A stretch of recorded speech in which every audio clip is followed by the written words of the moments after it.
नमस्कार दोस्तों, मैं Deepak Kumar prime mindset YouTube channel पे आपके स्वागत करता हूं। भाई मैंने 20 के लिए बोला था, आपकी 23 वीडियो हुई हैं और आपका सिलेबस हो गया कंप्लीट।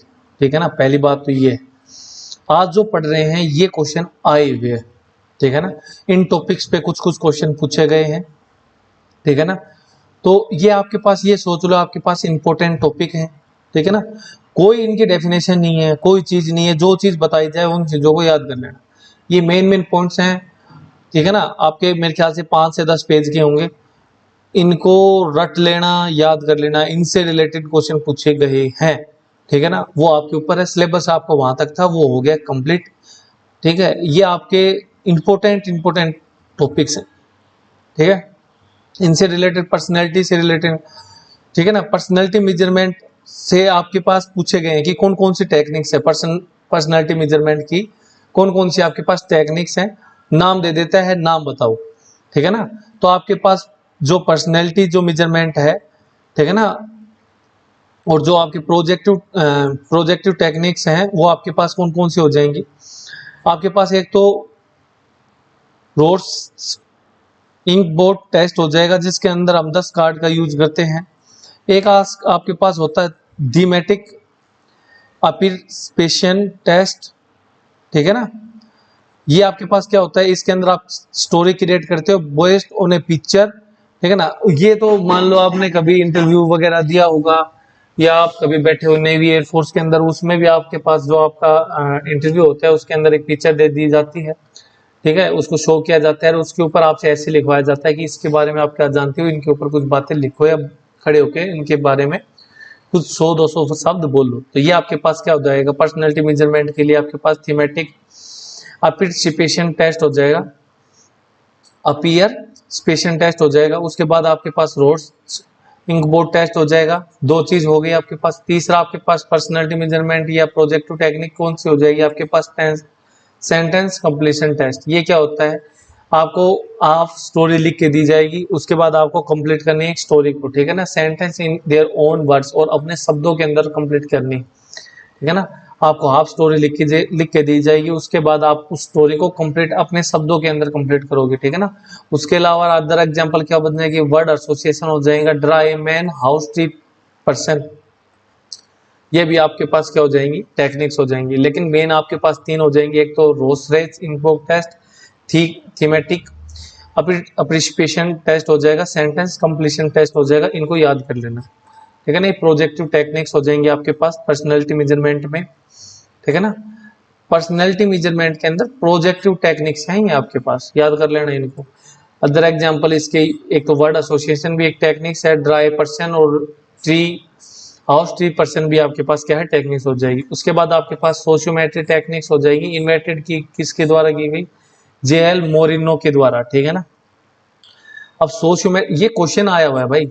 अब आप सोचोगे सर ये डायरेक्ट इधर उधर की चीजें, अब कोई सीरीज में नहीं चलने वाला, कुछ भी चीजें है ना। सोशियोमेट्रिक टेक्निक्स है, ये याद करना पड़ेगा कि सोशियोमेट्रिक टेक्निक है वो किसके द्वारा दी गई, जेएल मोरिनो के द्वारा दी गई। किसके द्वारा, जेएल मोरिनो के द्वारा दी गई। ठीक है ना।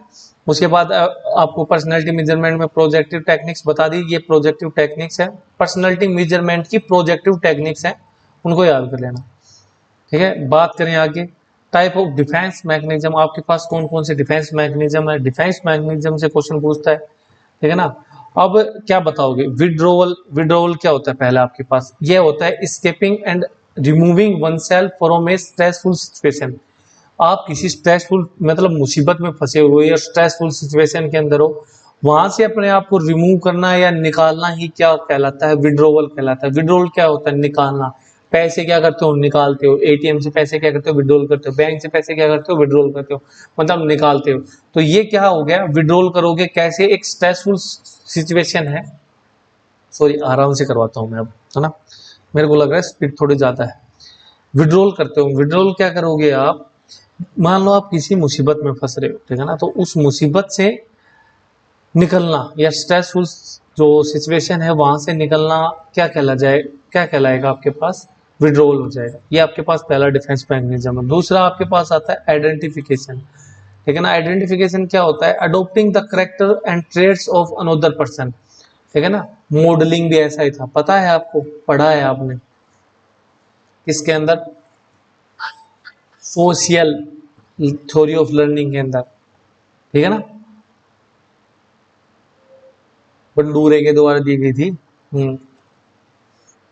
भाई याद तो करना पड़ेगा, कल को ये सोचो भाई मैं याद करवा दूंगा, मैं तो याद करवाने से रहा, चीजों को तो आपको याद करने पड़ेंगे। ये पॉइंट है, कम से कम 2 पेज के होंगे, 2 या 3 पेज के लिखोगे तो लिख लेना, है ना, इंपॉर्टेंट है, इनसे क्वेश्चन आया हुआ है।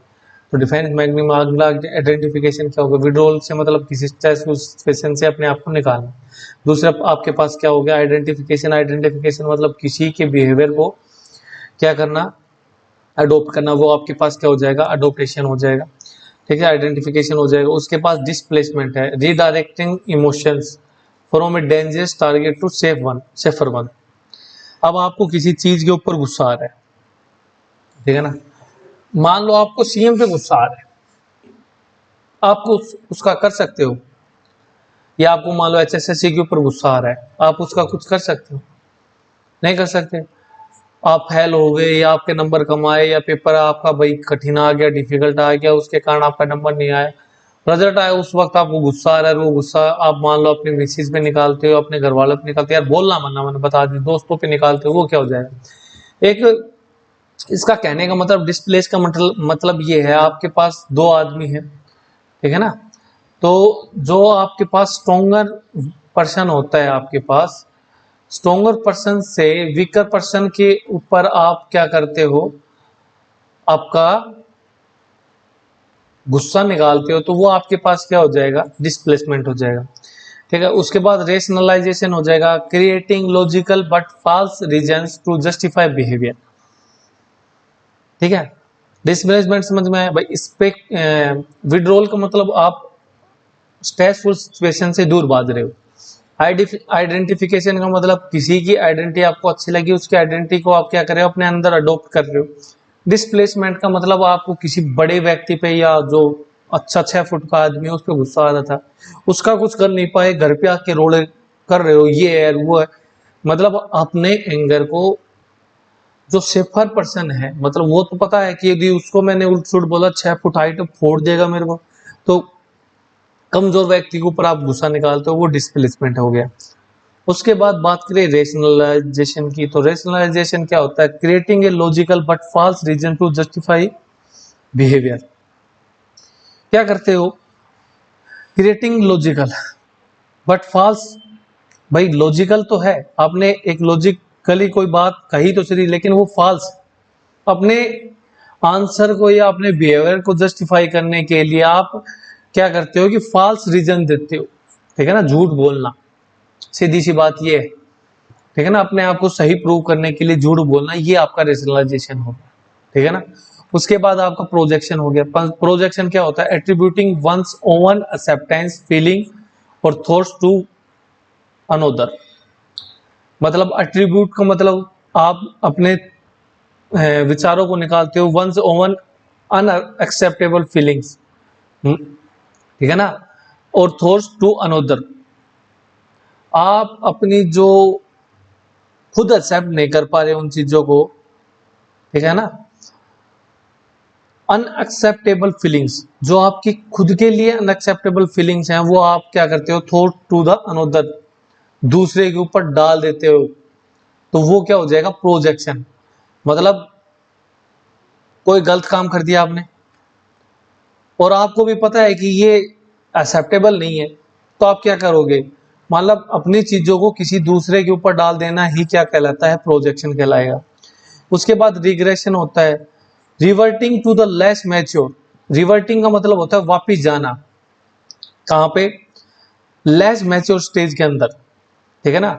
मतलब आप 18 साल के हो, कोई बात हुई, आप 16 साल के बच्चे बन के आप किसी चीज को बता रहे हो, ठीक है ना, तो स्टेप डाउन करना अपने बिहेवियर के, अपनी मैच्योरिटी का स्टेप डाउन करके, चाइल्ड लाइक बिहेवियर करके आप किसी चीज को बताना, वो आपके पास रिग्रेशन हो जाएगा, ठीक है ना। उसके बाद आपके पास आता है परफॉर्मेंस टेस्ट ऑफ इंटेलिजेंस। अब आपके पास ये भी जरूरी है कि परफॉर्मेंस टेस्ट कौन कौन से होते हैं, ठीक है ना, इनका नाम याद कर लेना। ये आपके पास टोटल कितने हो गए, 8 हैं शायद, है ना, 7-8। तो एक तो आपके पास Bhatia battery of intelligence test है, इसको याद कर लेना, Bhatia battery intelligence test. Performance test of intelligence, ठीक है ना, आपकी जो परफॉर्मेंस है उसको मेजर करने के लिए परफॉर्मेंस टेस्ट ऑफ इंटेलिजेंस, आपकी जो इंटेलिजेंस है उसकी परफॉर्मेंस को मेजर करने के लिए जो टेस्ट हैं वो कौन से हो जाएंगे? एक तो आपके पास बायटिया बैटरी ऑफ इंटेलिजेंस हो जाएगा, दूसरा आपके पास अलेक्जेंडर पास अलोंग टेस्ट, बहुत ज्यादा बार पूछा गया है, बहुत ज्यादा बार पूछा गया है अलेक्जेंडर पास अलोंग टेस्ट, ठीक है ना। पिक्चर कंप्लीशन टेस्ट होता है, होलर ब्लॉक डिजाइन टेस्ट होता है।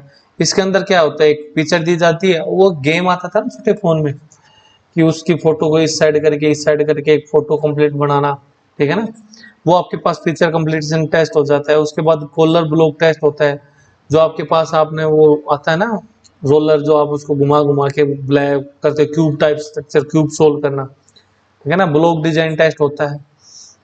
उसके बाद वेसलर स्केल टेस्ट होता है, राविन प्रोग्रेसिव मैट्रिक्स होती है, उसके पास सैगविन फॉर्म बोर्ड होता है, ठीक है ना। ये सैगविन फॉर्म बोर्ड क्या होता है, इसके अंदर आप जियोमेट्रिक जो शेप होती है, मान लो मेरे पास सर्कल है, ट्रायंगल है, रेक्टेंगल है, स्क्वायर है, ऐसा बोर्ड होता है, उसके बीच में गैप होता है, उसके अंदर उन तस्वीरों को क्या करना होता है, फिट करना होता है, वो आपके पास सैगविन बोर्ड टेस्ट होता है, ठीक है ना। नेचर क्या हो गया, these are non verbal test, ये नॉन वर्बल टेस्ट हैं using features blocks and concrete material, मतलब कंक्रीट का मतलब होता है ठोस, जो आप ठोस चीजों से बने मटेरियल का प्रयोग करते हो, जैसे ब्लॉक हो गया, पिक्चर हो गया, ये आपके पास क्या हो गया, नॉन वर्बल टेस्ट हो जाएंगे, ठीक है ना।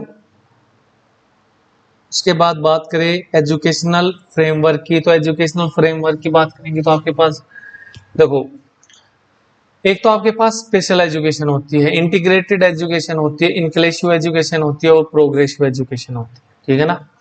अब स्पेशल एजुकेशन क्या थे, design for specially for the student which are disable, ये स्पेशल एजुकेशन है, ये किसके लिए डिजाइन करी थी, केवल डिसेबल बच्चों के लिए, है ना, जो विकलांग बच्चे हैं आप बोल सकते हो, जिनको डिसेबिलिटीज हैं, उन बच्चों के लिए डिजाइन की गई थी स्पेशल एजुकेशन। चली क्यों नहीं भाई, कौन जाएगा स्पेशल एजुकेशन देने के लिए, भाई स्कूल अलग से बनाए गए, उनकी डिस्टेंस इतनी दूर थी कि पेरेंट्स उनको वहां तक छोड़ नहीं सकते थे, फिर आई इंटीग्रेटेड एजुकेशन, ठीक है ना, समावेशी,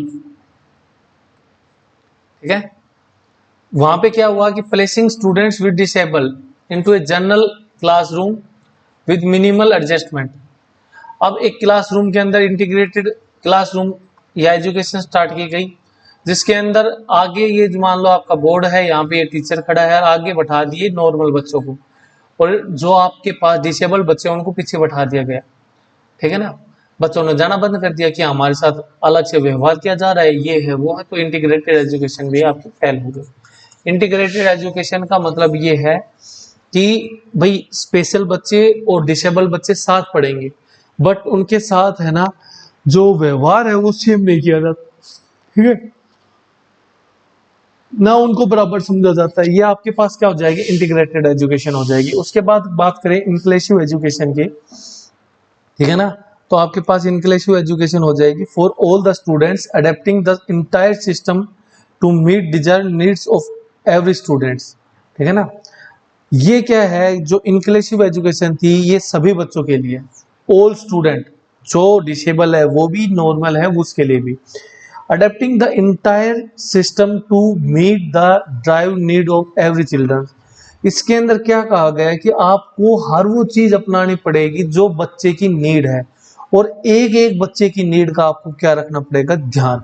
यदि कोई बच्चा सुन नहीं सकता, ठीक है ना, उसको हियरिंग इम्पेयरमेंट है, तो उसको सबसे आगे बैठाओ क्लास के अंदर, जो देख नहीं सकता उसको आप आगे बैठाओ, ठीक है ना।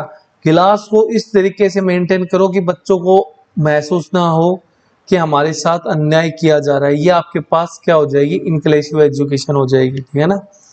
उसके बाद आया प्रोग्रेसिव एजुकेशन। प्रोग्रेसिव एजुकेशन के अंदर क्या किया गया, चाइल्ड सेंटर्ड एजुकेशन थी, क्या थी, चाइल्ड सेंटर्ड एजुकेशन। अब प्रोग्रेसिव एजुकेशन के फादर किसको माना जाता है, जॉन डीवी को। ये चीज याद रखने की है भाई, नाम आए तब कम से कम एक बार रिवाइज कर लो, तो नाम नहीं भूलोगे तुम, ठीक है ना। इसके अंदर क्या किया गया, लर्निंग बाय डूइंग पे फोकस किया गया, और आपको देखो मैंने उसके पॉइंट भी बताए थे, क्या पॉइंट बताए थे कि क्रैमिंग के अपोजिट था, ठीक है ना, इमिटेशन और क्रैमिंग के अपोजिट था। कोऑपरेटिव एजुकेशन के सपोर्ट में था आपका प्रोग्रेसिव एजुकेशन।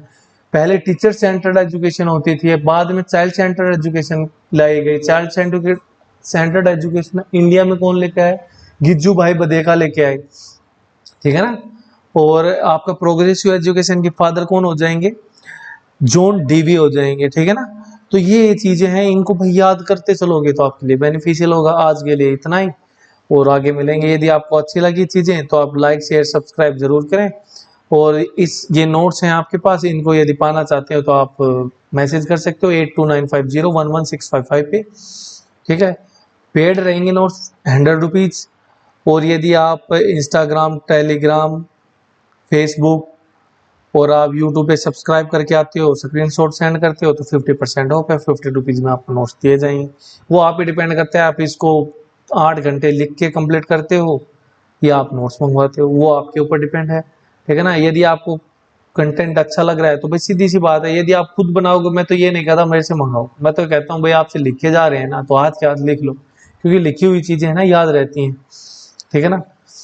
और यदि किसी को भाई ये है कि मैं जितनी देर में लिखूंगा इतना समय मैं लर्निंग में दे सकता हूँ, ठीक है ना, तो आप मंगवा सकते हो, पीडीएफ आपको भेज दी जाएगी। और यदि आपको कंटेंट अच्छा लगता है, लाइक शेयर सब्सक्राइब जरूर करें। जय श्री राम, जय महाकाल।